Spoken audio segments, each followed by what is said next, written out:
How's it going, everyone? In this video we're covering all the new changes, new settings, and new features of this new version of Apple CarPlay. So with that said, I'll be sure to include timestamps of everything in the video description down below for your pleasure. But yes, this will be the complete video of all the new changes and settings that we've discovered so far. So real quick, compatible devices. You need to have an iPhone 11 or newer to be fully compatible on the latest version or the upcoming version of iOS 26.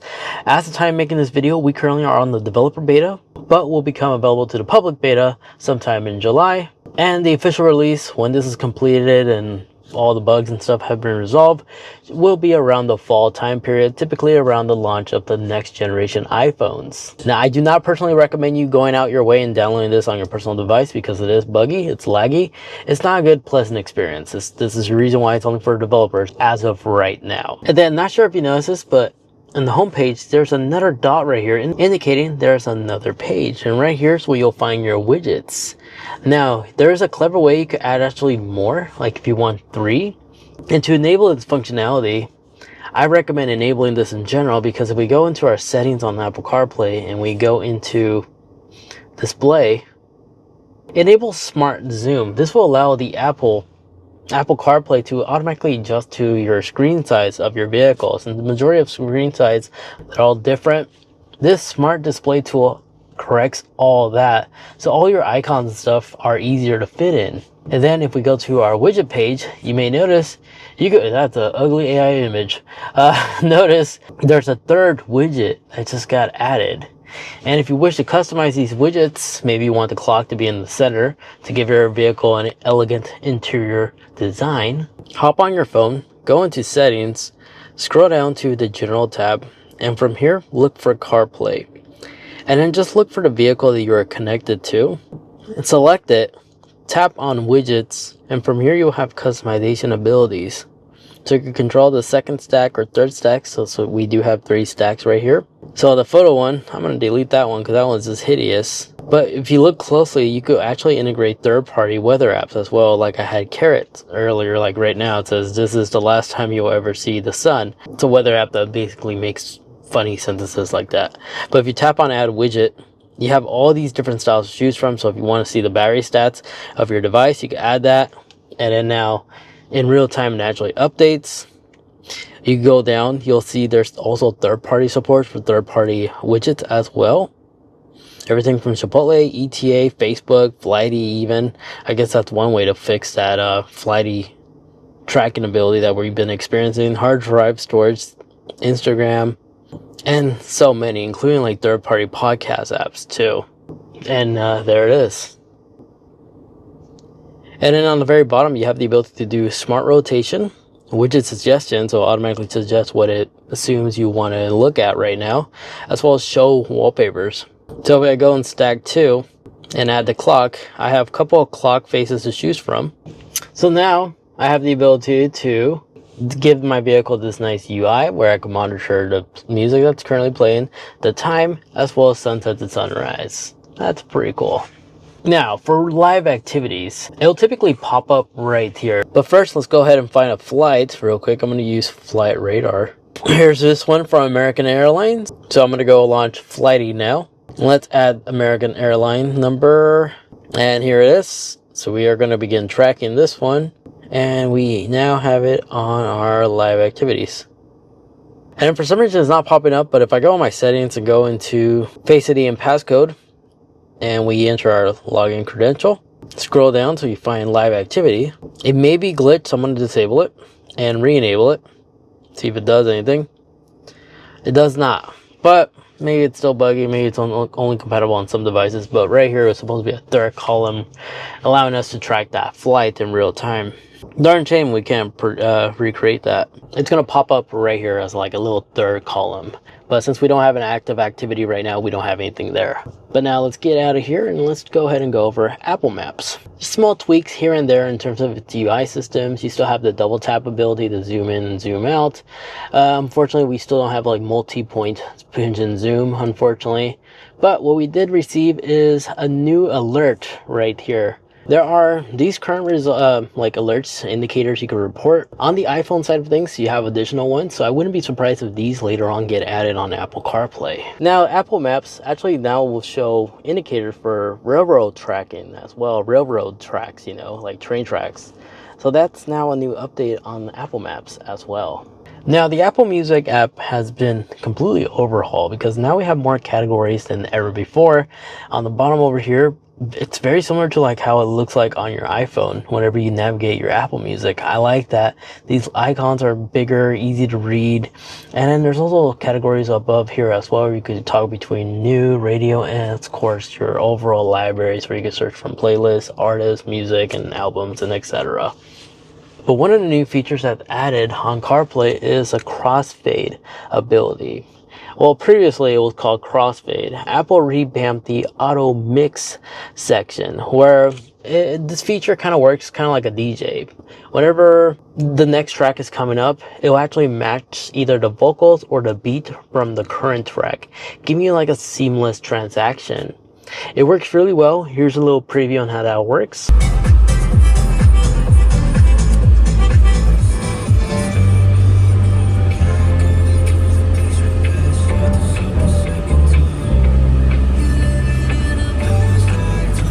But if you like to go in your iPhone settings and reverse back to the original crossfade, maybe the AI, the intelligence isn't really doing a good job on selecting the next track. If you like to reverse back to the crossfade, on your iPhone settings, just scroll down to apps.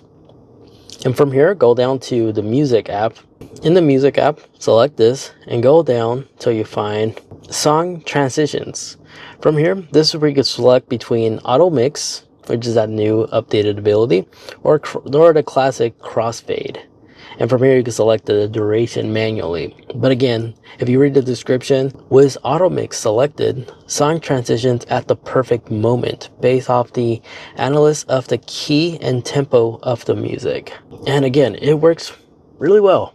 But let's exit out of here and now go over the new customization tools we have. You see, by going into the settings, and then you go down to wallpaper. We did receive a new wallpaper.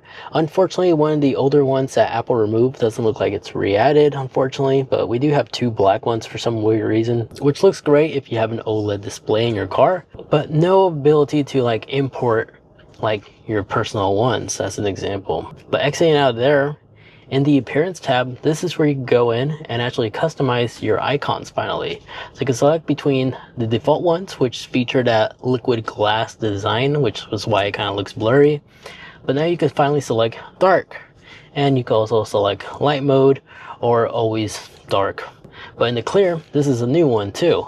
And not only is it translucent, but you can also select between darker versions or leave it on auto and it will just adjust during the day.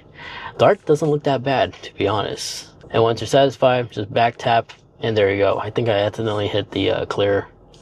I did. There we go. Which also affects this side toolbar. Which, by the way, since we're talking about the toolbar also has been revamped a bit, as the edges are much more rounder and curvier than previously. Now, other things you can find in here is the icons also correlate to the latest version of iOS 26, which means the on and off switch is more of an oval shape than ever before. And then if we exit out of here, a new feature that was added can be located in the accessibility. We always had color filters from the previous OS. If you're colorblind, you could adjust it between grayscale, green, red filter, all personal preference. It's a nice little tool, especially since not all automakers have this ability on your infotainment screen. Now in the text size, here you can now finally select the zoom percentage. In case there's somebody who has a hard time reading text like on a small screen like this, you can now enlarge the text size to a certain percentage they can select from right here. So instead of needing to use reading glasses, you can now finally select the text size right here. But nonetheless, a good tool to have for those that need it. You can also still bolden the text as well. Exiting down out of that and going down to physical and motor, so you could actually voice control CarPlay. Now it actually gives you a little brief description on how to do that. Previously you had to find out, or if you know type of thing, but now it actually tells you how to navigate with just your voice. So to give you a quick example, we are going to go ahead and enable this. I'm going to go ahead and as soon as this turns blue, let the microphone know that we are ready. Open music, and it immediately just does it like so. And then anything you see on the screen, just say tap and it will tap on it. So if I say tap radio, it just does that, just like that. It's pretty quick and responsive too. I'm actually very surprised, but we don't need that. I'm going to go ahead and disable that. So getting out of here, another accessibility feature that I like to go ahead and cover can be located in the sound recognition. And sound recognition, by enabling this, previously we only had car horn and siren. So if there was sirens nearby, you have your music pretty loud, maybe you don't hear it, your CarPlay will confirm and let you know that, yeah, that was sirens you're hearing. It's a nice little backup in case you're being distracted. But notice how now we have baby crying.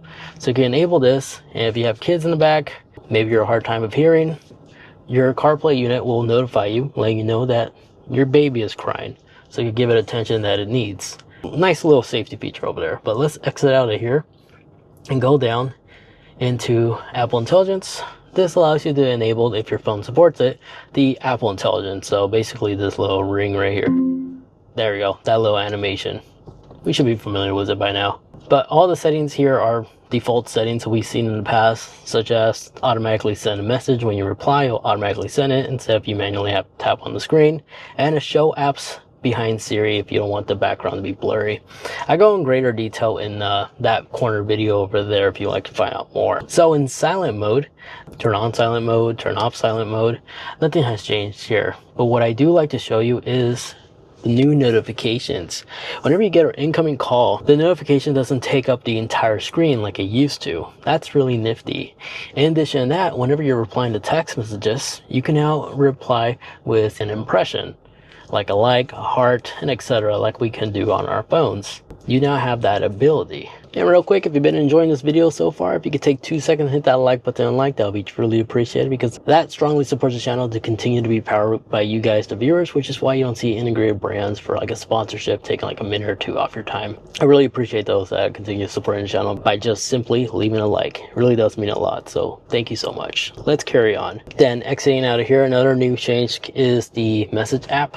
It has this cleaner layout. All your favorites are on top, the ones you pin, as well as the ability to write a new message. You have that ability.